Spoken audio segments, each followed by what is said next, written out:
Créanme, que me da muchísimo gusto tener el día de hoy aquí a Ernesto Hernández, presidente y director general de General Motors en México. Miguel Ernesto, es un verdadero placer. Poncho, mucho gusto y gracias por invitarme. Un honor estar aquí. Y está con nosotros también Teresit, quien es la directora de Relaciones Públicas de General Motors en México. Mi querida Teresita. Un enorme gusto estar contigo, Poncho, y con Jorge. Bueno, a ver, vamos a empezar por la parte dura, ¿no? ¿Cómo ves el mercado mexicano en este 2019? Digo, porque todavía podemos hablar de eso. No, claro, todavía me quedan algunas horas para hablar de eso. La verdad, difícil. Es un mercado en el que seguimos experimentando una desaceleración. Algunos de los segmentos en este mercado la están teniendo de manera más aguda en los últimos meses, el segmento de lujo. Y bueno, preocupante en ese sentido porque México no tendría por qué tener una industria de este tamaño. La verdad es que las proyecciones que hicimos en últimos años deberían apuntar a una industria mucho más grande, mucho más sana, y hemos atacado algunos de los elementos para hacerla crecer. Pero bueno, estamos donde estamos y yo soy de los optimistas. Yo creo que no hay una razón fundamental para no poder retomar vuelo. La verdad es que el país sigue creciendo, el país sigue teniendo necesidades de transportación, tiene interesantísimas condiciones en cuanto a bono demográfico y bueno, yo pienso que este es uno de esos ciclos bajos en donde eventualmente empezaremos a repuntar. Yo, y lo hemos platicado en muchas ocasiones, Ernesto, yo también soy de los optimistas y creo y veo un mercado diferente. Para algunos es un mercado de constante caída, un mercado que va en declive, un mercado que está pasando sus peores momentos. Pero bueno, tampoco yo un 6.6% de caída no lo veo tampoco como para tirarnos al drama. Creo que hay cosas en las que debemos de trabajar y creo que están poco a poco saliendo a la luz, ¿no? Uno de los temas, por ejemplo, es el tema del financiamiento. Creo que tenemos que hacer muchas cosas en términos de financiamiento en México, no particularmente en lo que es el otorgamiento de crédito, sino el tema de financiamiento. Siento que estamos abriendo mucho la llave para que la gente se endeude a diestra y siniestra. Y esto está pegando, al final de cuentas, en situaciones de compra necesarias como son un auto, una casa, etcétera, etcétera. Yo coincido contigo. Primero, y fui cuidadoso al decir no estamos en una caída. Hay una desaceleración que vemos como constante, nos preocupa, pero tampoco veo que no podamos revertirla y tampoco creo que por condiciones naturales, repito, del mercado, no podamos subsanar. Dicho eso, los temas grandes siguen siendo los mismos. Uno de ellos tiene que ver con asegurar que tenemos disciplina en cuanto al flujo de vehículos usados de Estados Unidos hacia México, un tema que debe ocuparnos, que debe de ser una alarma. Si bien hoy podríamos hablar de cosas bajo control, lo que es un hecho es que sigue siendo un tema que está en la mente de todos y que ojalá podamos controlar porque ese sí tiene un impacto devastador en la dinámica de la industria. Y el otro es el crédito. El crédito debe de ser accesible, debe de ser más barato, debe ser más general a nivel de diferentes entidades federativas y la verdad es que hay que hacer mucho primero para limpiar el nivel crediticio de los clientes que se han endeudado también en muchas otras cosas. Que muchas veces no eran tan necesarias. Que eso es lo que nosotros pensamos, pero bueno, hay cualquier cantidad de efectos que tienen que ver con, por ejemplo, televisores, refrigeradores, compras de estas de pánico, de oportunidad, que han hecho que efectivamente el nivel de endeudamiento de nuestros clientes esté alto. Dicho eso, seguimos trabajando de forma muy fuerte con nuestras financieras, con la banca en general, para asegurar que tenemos más acceso y también un crédito mucho más barato. Y es que, digo, para muestra hay que echarle nada más un ojo a cómo se está financiando en estos momentos la industria automotriz. Y es que hemos pasado de periodos de 48 meses a periodos de 72 meses de financiamiento de un auto. Y esto es una situación lógica. La gente tiene menos capacidad de pago y entonces para una menor capacidad de pago hay de dos sopas. O le pegas más al enganche o alargas plazo. La gente no tiene para más enganche, entonces alargas el plazo. Pero entonces esto los está llevando a financiamientos de 72 meses, en promedio 60 y tantos. Pero estás hablando de casi 6 años de estar pagando un auto, se te vuelve verdaderamente una carga. Bueno, nosotros hemos sido muy cuidadosos y no hemos caído en ese juego. Ciertamente las variables son periodo, tasa, enganche, y hacemos lo posible por mantener primero esquemas comerciales que son atractivos, pero también esquemas comerciales que son inteligentes, que son responsables. A nosotros nos interesa mucho asegurar que nuestros clientes tienen acceso a uno de nuestros vehículos, pero no nos interesa que lo tengan porque lo tengan, nos interesa porque son una oportunidad de nosotros renovar con ellos, de crecer con ellos, de cambiar de tecnología y de asegurar que les podemos ofrecer algo que vale la pena. Y en ese sentido nuestra financiera es muy cuidadosa. No somos los más agresivos otorgando crédito, no somos los de mayor volumen, creemos los que tenemos un mejor score, pero aplica para los dos lados, para planta, para lo que viene siendo el OEM y para nuestros clientes. Uno de los factores también que se ha estado hablando últimamente es una posible recesión en los Estados Unidos, que podría, obviamente, si esto se da, podría impactar de manera importante al mercado mexicano, no solamente en lo que es la venta de vehículos, sino en lo que es la producción y exportación. Hoy en día, bueno, pues Estados Unidos es nuestro principal punto de envío de vehículos en exportación. ¿Tú cómo ves este tema de la recesión o de la posible recesión en los Estados Unidos? Hay tantos temas globales que impactan la economía de un país como México, un país insertado en un esquema global, que todo este tipo de pláticas son frecuentemente, primero, tema de conversación y segundo, a lo mejor, un tema de ansiedad. Es cierto, Estados Unidos puede entrar en algún bache, en algún momento, en alguna caída en lo económico, México también, Canadá también, Alemania está ahí, pero yo la verdad es que por temas de indicadores macroeconómicos, microeconómicos, por temas de política comercial, no veo eso como algo inminente. Ciertamente el riesgo está ahí, repito, como puede estar en cualquier país, pero acabamos de tener una plática con nuestra economista en jefe, que acaba de estar en México precisamente la semana pasada, y revisando indicadores, nosotros no vemos que ese ciclo venga a la baja. Estados Unidos sigue manteniendo una industria de más de 17 millones de vehículos nuevos vendidos al año, una demanda de vehículos mexicanos en consecuencia alta, la ocupación de nuestras plantas a buen nivel. Yo, la verdad, no estaría preocupado por ese lado. Oye, en México, General Motors tiene la responsabilidad también de la operación del Caribe. Claro. ¿Debemos de voltear un poco más a ver los mercados del Caribe, los mercados de Latinoamérica? Bueno, desde México controlamos Centroamérica y Caribe. En total son 21 países que tenemos, aparte del territorio mexicano, y dentro de ellos la mayoría de los mercados son mercados muy pequeños, mercados con volúmenes verdaderamente pequeños para los estándares de nuestra industria.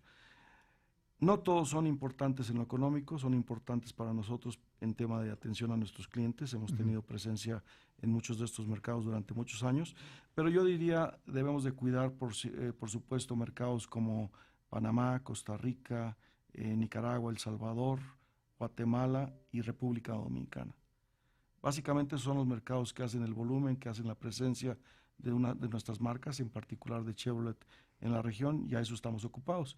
Tenemos complejidad porque son mercados en donde encuentras manejo a la izquierda, manejo a la derecha, sí, y todavía un tipo de cuestiones diferentes y por supuesto esquemas legales y de moneda muy diferentes.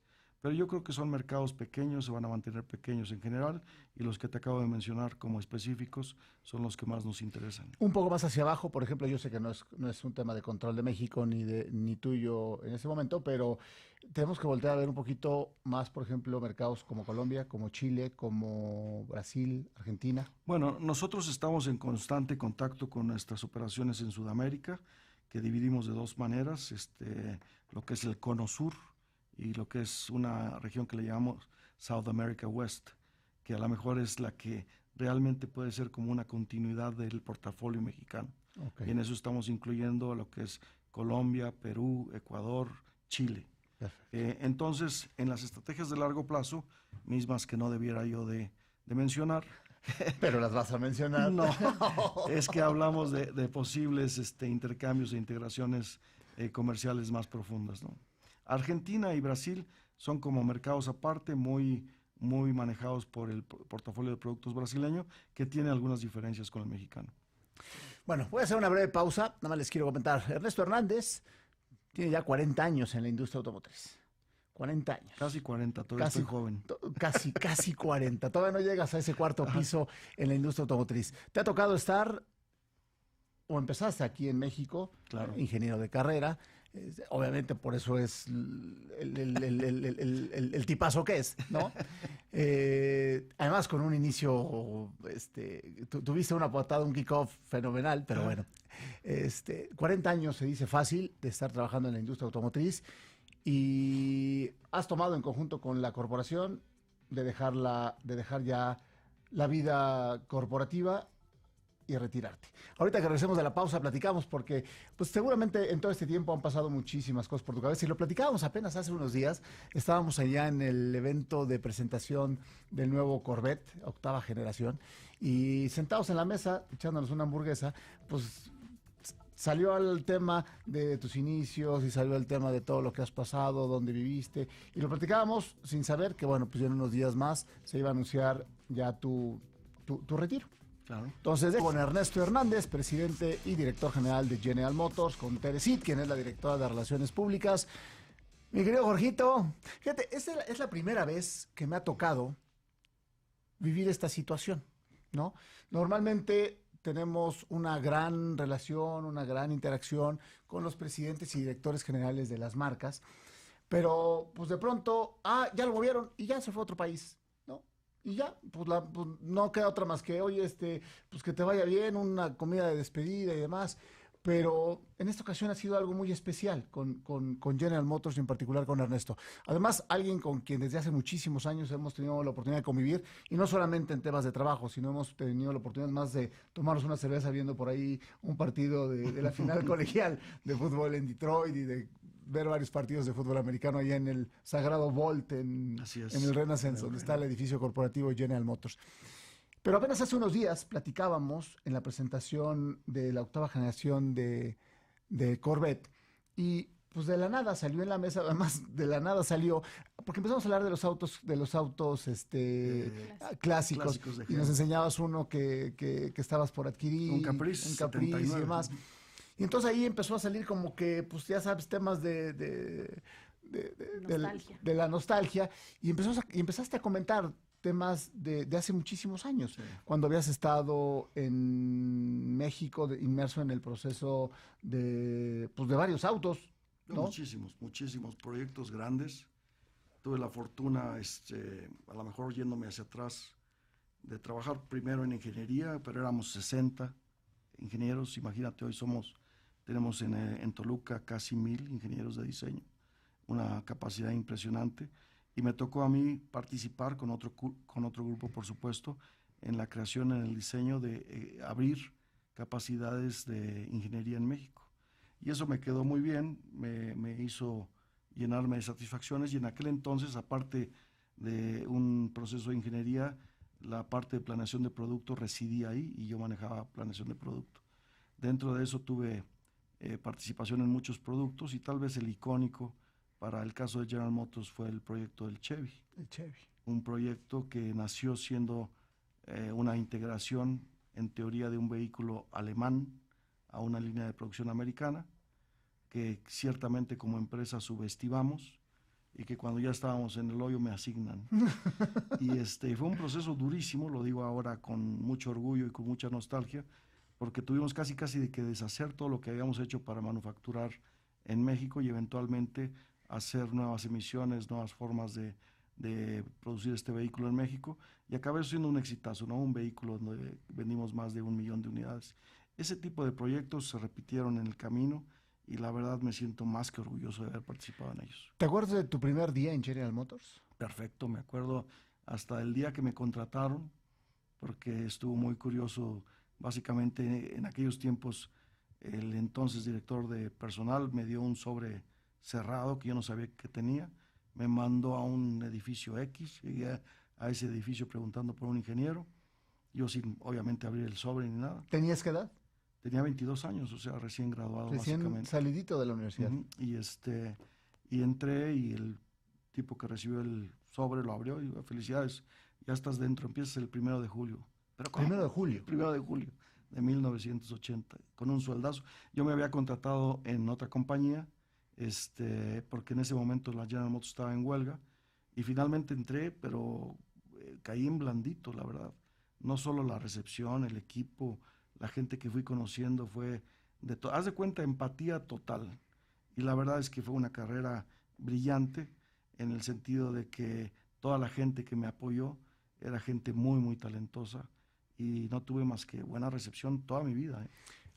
Cuando tenías, no sé, los primeros 5 o 10 años trabajando en General Motors, ¿te imaginaste alguna vez llegar a dirigir la compañía en México? No como tal, pero te voy a decir algo que pasó en los primeros años. Yo trabajé, primero, como muchas historias, yo llegué a trabajar a General Motors con la idea de juntar dinero para irme a otro lugar.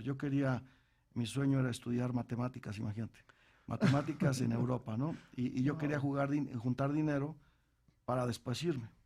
A los 2 años o algo así que ya había pasado algo de tiempo, no junté absolutamente nada, todo ¿Te lo gastaste? me lo gasté. Afortunadamente me enviaron al entonces GMI, al General Motors Institute, y me fui un año a vivir en Estados Unidos en un programa de escuela e industria. Wow. A mi regreso empecé a tomar posiciones rápido, ascendentes, y como precisamente a los 4 o 5 años es que yo ya me sentía como unido a GM, y no es que hubiera yo pensado en ser el presidente, pero lo que sí pensaba yo es, si yo fuera el último decisor de esta situación que estoy viviendo, que en aquel entonces me hacían muy pesadas o lo que sea. Uh-huh. Hoy volteo y digo, bueno, la verdad es que siempre traes la cobertura de una gran corporación, ¿no? Pero en aquel entonces yo me sentía responsable de muchas cosas. Dice, bueno, si yo fuera el presidente, ¿qué haría? Pues esto, pues hazlo. Y lo hacía, y lo hacía. No es que en el camino no hubiera tenido errores, por supuesto, como todos, o oportunidades de mejora, pero esa mentalidad me llevó siempre a pensar, bueno, si yo fuera el último, ¿qué haría? Y la verdad, jamás me puse una barrera, jamás dije, tú no puedes, tú por venir a ingeniería no puedes, tú por ser mexicano no puedes. Y bueno, pues una cosa fue llevando a la otra. Y después de muchos años de estar en el área de ingeniería, brincas al área comercial. Bueno, ¿no? antes de eso me moví al área de manufactura. Estuve en ingeniería y por andar de hablador ahí, de querer romper espacios de confort, Ajá. el entonces presidente de GM me dice, bueno, tienes razón, dice, ¿qué quieres hacer? Le dije, lo que sea, menos manufactura. No me sentía yo con alguna identificación ahí, y como a las 2 semanas llegó y dijo, ya está, te vas al proyecto ECO, un proyecto secreto, que en ese entonces incluía tanto el cierre ordenado de Planta de México como la apertura de Silao. Claro. Y en lo que te lo cuento, ya yo, el director del proyecto, la construcción, no la parte de operación, que esa llevaron otras personas, del proyecto de Silao. Porque muchos no saben, pero donde hoy está Plaza Antara, Uh-huh. ahí antes era la fábrica. Exacto, ahí era de Planta General México. Motors. Ahí es donde me contacté y todo. Así es. Y bueno, después me fui a manufactura, después anduve en planeación y después regresé a ingeniería, ya como jefe, vamos a decir, de la mitad del grupo, todo lo de pasajeros. Pasajeros era mío, y estando ahí sale pues una oferta de irme a Estados Unidos a estudiar otra vez, esta vez al MIT. Y me fui al MIT, estuve un año por allá y ya jamás regresé al área técnica. Lo que empezó como una exploración de vivir en marketing en Estados Unidos, acabó siendo después un regreso a México a manejar el área comercial, y ya pues lo demás es historia. Tú sabes que trabajé con gente muy querida para General Motors como Grace Lieblein, Kevin Williams, Arturo Elías, Troy Clark, Gary Cowger, y pues lo demás ahí me fue llevando, ¿no? Pero esa fue mi idea. Empecé en ingeniería, estuve en el área comercial, pero en el Inter hubo temas de planeación y de manufactura. Hoy, pues estás ya a muy poco de retirarte. Vas a quedar todavía en un tiempo Claro. Como asesor dentro de Estoy en el consejo de General Motors en un periodo X, pero bueno, ya serán otras funciones. A unos días ya de dejar todo esto, ¿hay algo con lo que te quedas que dices, híjole, me hubiera gustado hacerlo? No, la verdad es que no. Hubo 2 oportunidades que pudieron haber cambiado el curso a lo mejor de mi carrera. No sé si para bien o para mal, a lo mejor hubieran acelerado algo que de todas maneras iba a pasar. Uno de ellos fue una oferta de manejar algo importante en China allá en el año 2000. Y la verdad no lo tomé porque en ese entonces mis hijos estaban pues muy chiquillos y no quise exponerlos a un ambiente que era bastante rudo por el lugar. No era Shanghai, por supuesto. Entonces, eso hubiera tal vez cambiado mi vida, a lo mejor me hubiera puesto en un marco internacional, ¿no? Y esa fue una importante. Y otra es, tuve la oportunidad de participar, no sé si de manejar, en el proceso de manejar Sudamérica y tampoco me llamó en su momento la atención. Eso pudiera haber cambiado, a lo mejor mi carrera profesional, pero la que he tenido ha sido formidable. He vivido en México, en los Estados Unidos, he estudiado aquí, he estudiado allá, he vivido en varios lugares y la verdad es que no cambiaría nada. Digo, muy curiosa la historia de Ernesto Hernández porque en comparación con otros presidentes hay una rotación en diferentes mercados, ¿no? Para que a lo mejor te hubieras podido venir a retirar a México, tenías que haber pasado a lo mejor un par de asignaciones, a lo mejor irte a manejar el mercado de Brasil o irte a manejar el mercado de Alemania o irte a manejar el mercado de Asia Pacífico, yo qué sé. Normalmente siempre son posiciones que antes de darte esa oportunidad de retirarte en tu país, siempre pues ¿cómo se llama? Derrota. No, pues te negrean por otros lados y ya luego No, no, tú realmente todo fue entre México y Estados Unidos. México, Estados Unidos, tuve proyectos muy grandes con Alemania, con Brasil. Tuve oferta, te repito, de ir Claro. a Sudamérica, de ir a China. Yo no tomé esas dos, son las únicas dos cosas que no tomé por cuestiones familiares. Pero no, mi vida ha sido súper interesante aquí y México, a diferencia a lo mejor de otras marcas. En el caso de General Motors, México es una operación muy No, muy complicada. importante para la corporación. No es una operación menor, es una operación bastante grande. No, y además a ti te tocó tomar las riendas de General Motors después de la crisis del 2008, Exacto. que fue una crisis importante, Ujú. en donde se reconfiguró completamente la compañía, Exacto. ¿no? Eso que sucedió en esa época tan dura para la industria, tan fuerte para General Motors en particular, me tocó vivirla, te voy a dar dos nombres, con Grace Lieblein y con Chuck Stevens. Y los tres pasamos ese trago tan amargo de esa etapa dura para General Motors, para la industria, y de ahí nace una reconfiguración que afortunadamente me toca a mí llevar a cabo en estos pues, casi 9 años que han pasado de ahí.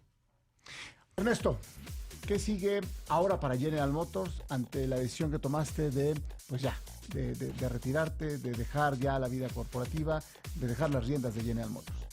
La verdad, estoy muy contento, muy orgulloso de no solo haber trabajado, haber contribuido con General Motors, sino también a lo mejor de forma igualmente importante de dejar en manos de Paco Garza la presidencia de General Motors de México. Paco, a quien ustedes conocen, ha sido un hombre que ha trabajado conmigo muchos años, 9 años para ser preciso, de forma directa, y tengo de conocerlo 20 años, cuando trabajaba él en la financiera. Y creo que es un hombre que no solamente está listo a manejar esto, sino que le dará continuidad a las muchas cosas que juntos empezamos, que juntos hicimos, que tienen que ver con nuestra relación con distribuidores, con la atención a nuestros clientes, con la mejora tecnológica que hemos metido en nuestros procesos, con una nueva imagen que estamos diseñando, que tú ya conoces. Creo que me voy muy tranquilo pensando que Paco está a cargo y que además la sucesión de Paco también es ideal al dejar a nuestro CFO, Juan Carlos García, como el responsable ahora del área comercial. La verdad es que pienso que va a haber una transición tan sencilla para clientes, para distribuidores, para el interior de General Motors, que no puedo hacer más que estar orgulloso verdaderamente. ¿Sabes qué me gusta mucho, por ejemplo, de esta sucesión? Que es una sucesión preparada Sí, y que es una sucesión trabajada y que es una sucesión entre mexicanos. sí. Que eso es muy padre. Desde hace tiempo General Motors ya tiene una operación 100% mexicana. Uh-huh. Que eso es importante. Durante mucho tiempo la cabeza era de otro lado, o algunos puntos claves eran utilizados o eran supervisados por gente a lo mejor de Estados Unidos, pero desde hace mucho tiempo no. Y me ha llamado algo también la atención. Conozco muy bien a gran parte del equipo que está contigo en General Motors, a un Jorge Plata, a un Pedro Ruiz, gente que tiene contigo además muchísimos años. Muchos años. Y que me tocó verlos como en un momento pues los echaste, en el buen sentido. O sea, hiciste un plan de que fueran a conocer otras cosas, Claro. ¿no? En el caso del buen Plata, a quien le mando un abrazo, pues andaba allá por California haciendo unas cosas, otros se fueron a otras partes, algunos se fueron a Detroit, etcétera, y luego regresaron. Pero además regresaron siempre a una a una posición similar a la que tenían, en donde aportaban ahora todo lo que estuvieron viendo fuera. Claro. Entonces, todo este proceso creo que es un proceso que debemos de aprender, porque luego no hay veces las empresas no lo hacen. Tienen pocas estrategias en esquemas de sucesión o de consolidación de su equipo de trabajo. La verdad, estamos muy orgullosos. Yo he tenido la fortuna de contar con la confianza de los más altos líderes en Detroit, de toda la vida. Y cuando yo fui nombrado presidente, muchas de las cosas que platicamos tenían que ver con eso. Tenían que ver con el tema de desarrollo de talento, de preparación. Y mencionas bien, por ejemplo, Jorge Plata, que ahora es el Managing Director de OnStar en México, es un tipo que ha empezado trabajando en áreas de marketing, trabajó conmigo en aquella aventura de Pontiac GMC, luego hicimos un canal diferente, ese formó la integración de lo que hoy es el canal Premium, en fin, y Jorge empezó desde abajo con eso, hoy es uno de los valores más altos que tenemos y tuvo experiencia fuera del país. Paco tuvo experiencia fuera del país también antes de estar aquí, pero con la financiera manejó operaciones importantes en Sudamérica y así podríamos ir mencionando muchos de los ejecutivos que tenemos.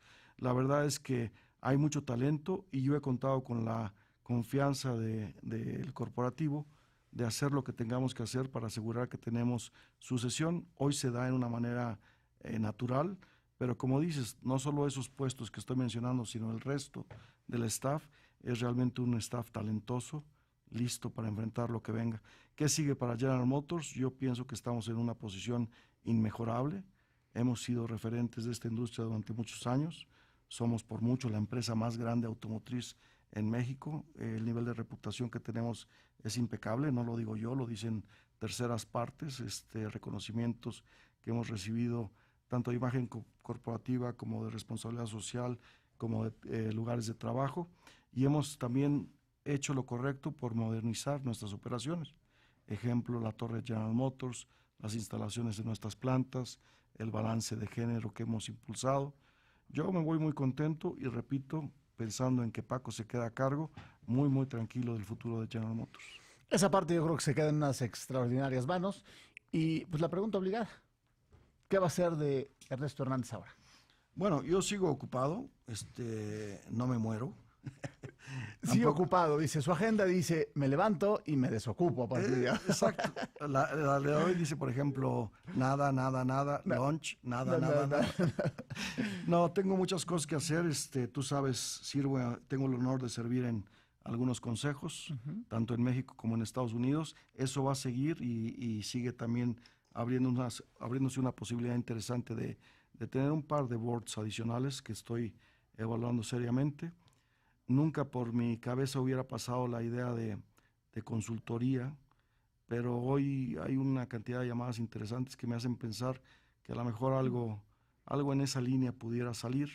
No estoy seguro de querer hacerlo, pero fuera del tema de boards, de una inversión y de estar ligado a proyectos de educación, pues pienso también bajar un poco el ritmo de actividad y repito más mi estancia entre México y Estados Unidos. Y dedicarle también un rato a la familia. Claro, ¿no? Bueno, pues eso es lo que a final de cuentas es el motivador principal. Para finalizar nada más, Ernesto, brevemente te preguntaría, ¿qué le dirías a aquellos chavos que hoy están por arrancar un trabajo, una posición en la industria automotriz? Tú, después de 40 años que estás tomando la decisión de retirarte en lo más alto de la actividad en México, como es la presidencia de General Motors. Pues yo les recomendaría primero que sean siempre leales a sus principios. Hay cuestiones que deben ser parte fundamental de una carrera, que tienen que ver con la integridad, la honestidad, la lealtad que debe uno de tener, aquello a lo que se dedica. Si bien reconozco que probablemente la industria automotriz esté cambiando, no supongan que no deja de ser uno de los pilares más importantes de la economía de cualquier país. Y si bien está cambiando, cambia para bien. En nuestro caso, tenemos una apuesta importante a vehículos autónomos, a nuevos trenes de propulsión, vehículos híbridos, vehículos eléctricos. Pensamos en un mundo de cero emisiones, de cero congestionamientos, de cero accidentes. Y nada más mencionar esto tiene la implicación de pensar cuánto cambio adicional debe venir en la industria automotriz. Sean leales a aquello en lo que creen y bueno, pues piensen en la industria automotriz como una forma de vida. Mi querido Ernesto, antes que nada, gracias por todos estos años, gracias por tu aportación a la industria automotriz, gracias por tu amistad y pues que venga lo mejor. Gracias, Poncho, un placer. Amigos, gracias por haber estado con nosotros. Adiós, George. Nos escuchamos mañana. Adiós, Teresita, sí, directora de Relaciones Públicas. Gracias, amigos.